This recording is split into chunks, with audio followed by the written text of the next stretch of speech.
the Ace of Wands, or the root of the power of the aces, the powers of fire rather.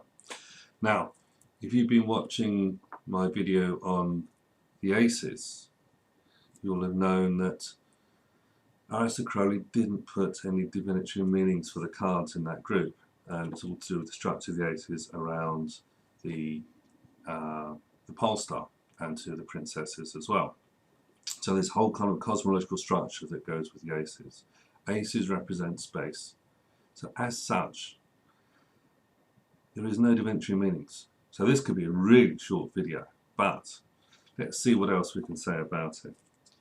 So, so Crowley says this card represents the essence of the element of fire in its inception. It's a birth, it's a seed, it's the akasha of the beginning of something. It is a solar phallic outburst of flame for which spring lightnings in every direction. Regardless, if you had that kind of thing going on, it'd be pretty amazing, wouldn't it? So I think it's kind of a more spiritual kind of essence that's going on there for that thing. And it says, these flames are yods, arranged in the form of the tree of life. Yeah, yod is fire. And so, you know, that's a kind of sort of thing that's going on there. And then it says, it is the primordial energy of the divine manifesting in matter. At so early a stage that is not yet definitely formulated in will. So this is before will. Maybe one of the reasons why the Book of Thoth isn't actually as thelemic as you might think. So, and here he goes on to a kind of slightly digression about the aces and the small cards in particular. It says, although these, in quote, small cards are sympathetic with their Sephirotic origin, they're not identical, nor are they divine persons. Now, the divine persons, the parts of him, we saw in the course on the major arcana, and particularly the Fool, the Mages, the High Priestess, the Empress.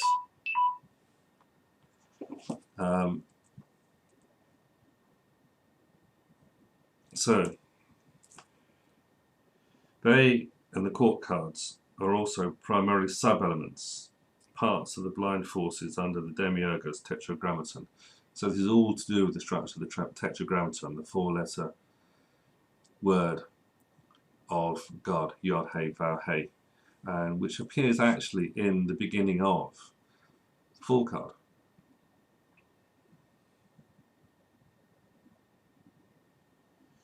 Their rulers are the intelligences in the Yetziratic world who go to form the Shem Hampharash.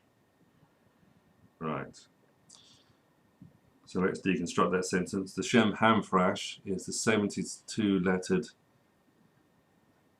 name of God. Comes from 3 verses in Exodus, and they create 72 3-letter words.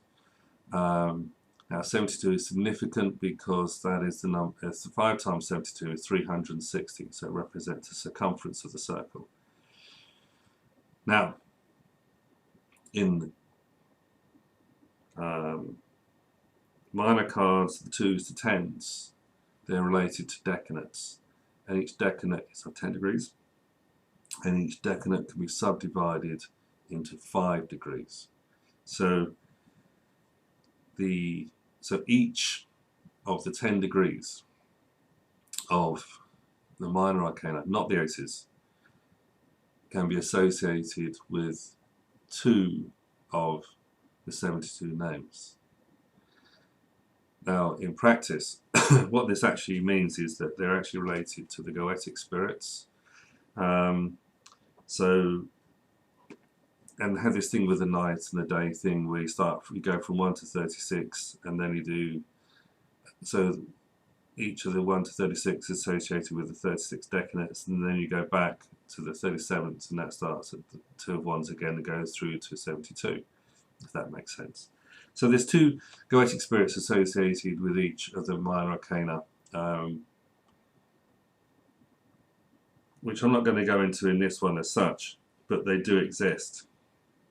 And they said they're intelligences, so he's equating the goetia with intelligences in the Yetziratic world. Yetzirat is a world of formation as well. nor is even the name Lord of the universe, though it be truly divine, as are the laws of the art in each of the elements in the element of spirit. So he's kind of also making this distinction between the major arcana as well.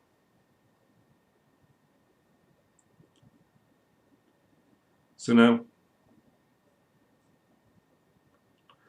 this is something I don't agree with. He says at the end, the great point is that all the elemental forces, however sublime, powerful or intelligent, are blind forces and no more. In a sense, yes, because they're just the minor arcana and they just have these kind of energies with them.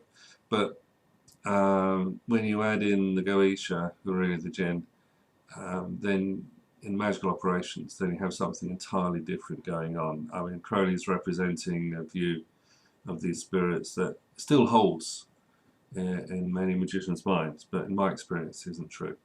So, done the Ace of Wands. It's not will. It's not. There are no divinatory meanings for the Ace of Wands. Okay, just as we said in the Wands group of Wands, but he does talk also about the origin of the powers of the major arcana, the minor arcana as well. So, Ace of Wands is still space. Ready for the number 2, Dominion?